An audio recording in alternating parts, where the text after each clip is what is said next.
அன்பு நண்பர்கள் அனைவருக்கும் வணக்கம்.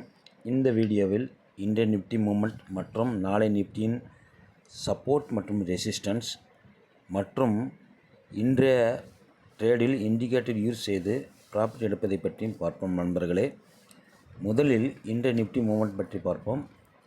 இன்று அதாவது 20 மார்ச் நிஃப்டி ஆனது 23,036 ஓப்பன் ஆனது. அது 19 மார்ச் க்ளோஸ் ஆன நிஃப்டியை விட ஏறக்குறைய 130 பாயிண்ட் கேப் அப்பில் ஓப்பன் ஆனது. பின்பு அங்கிருந்து டவுன் சைடு 22,973 வரை வந்தது. பின்பு அப்சைடு சென்றது. தற்சமயம் 23,190 உள்ளது. ஆக நீங்கள் சார்ட்டை பார்த்து நன்கு அறிந்து இருப்பீர்கள். இதிலிருந்து ட்ரேட் பிளான் பற்றி பார்ப்போம் நண்பர்களே. இமிடியட் ரெசிஸ்டன்ஸ் என்பது 23,200. அதே சமயத்தில் இமிடியட் சப்போர்ட் என்பது 23,100. ஆக நாளைய மார்க்கெட் ஓப்பன் ஆகி 23,200 கிராஸ் செய்து அப்சைடு சென்றால் காத்திருக்கவும்.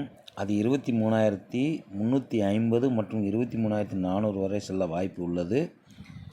அது சமயத்தில் அங்கிருந்து ஒரு ப்ராஃபிட் புக்கிங் செல்லிங் வரும் நண்பர்களே. ஆக அது சமயம் கால் செல் செய்து ட்ரேட் எடுத்து நீங்கள் ப்ராஃபிட் எடுக்கலாம். நிஃப்டியில் கேப் அதிகமாக உள்ளது. அதை நீங்கள் நன்றாக கவனித்து அறிந்து கொள்ளுங்கள். அடுத்தபடியாக மார்க்கெட் ஓப்பன் ஆகி 23,100 கிராஸ் செய்து டவுன் சைடு சென்றால் அது 22,950 வரை செல்ல வாய்ப்பு உள்ளது. அது சமயம் ஒரு ட்ரேட் எடுக்கலாம் நண்பர்களே. தற்சமயம் மார்க்கெட்டான நடுநிலைமையில் உள்ளது. அப் செல்வதா டவுன் செல்வதா என்ற நிலைமை. நான் கூறுவது என்னவென்றால், நாளை ஒரு செல்லிங் ப்ரெஷர் வரும் என்று நினைக்கிறேன். இன்றைய இண்டிகேட்டர் யூஸ் செய்து நீங்கள் ப்ராஃபிட் பற்றி எடுத்துக்காட்டாக கூறுகிறேன். நன்றாக கவனியுங்கள் நண்பர்களே. இன்று எக்ஸ்பைரி டே என்பதனால் 2 சைடும் உங்களுக்கு ப்ராஃபிட் கிடைத்திருக்கும். நான் கூறிய இண்டிகேட்டரை பார்த்து நீங்கள் ட்ரேட் எடுத்திருந்தால் கண்டிப்பாக ப்ராஃபிட் எடுத்திருக்கும். எடுத்துக்காட்டாக நீங்கள் பாருங்கள், 23,000 பி ஆப்ஷன் மற்றும் 22,900 பி ஆப்ஷன் மற்ற கால் ஆப்ஷனையும் பாருங்கள். உங்களுக்கு 23,000 பி ஆப்ஷனை மட்டும் எடுத்துக்காட்டாக கூறுகிறேன். பாருங்கள் நண்பர்களே. இது எடுத்துக்காட்டாக 23,000 பி ஆப்ஷனை செல் செய்து வைத்திருந்தால் கிடைக்கும் ப்ராஃபிட்டை பற்றி இதில் கூறியிருக்கின்றேன். அதே சமயத்தில் இது செல் செய்வதற்கு பதிலாக கால் ஆப்ஷனை நீங்கள் பை செய்திருந்தாலும் உங்களுக்கு ப்ராஃபிட் கிடைத்திருக்கும். பாருங்கள் நண்பர்களே. VWMA VWAP இரண்டும் தனித்தனியாக பிரிகிறது.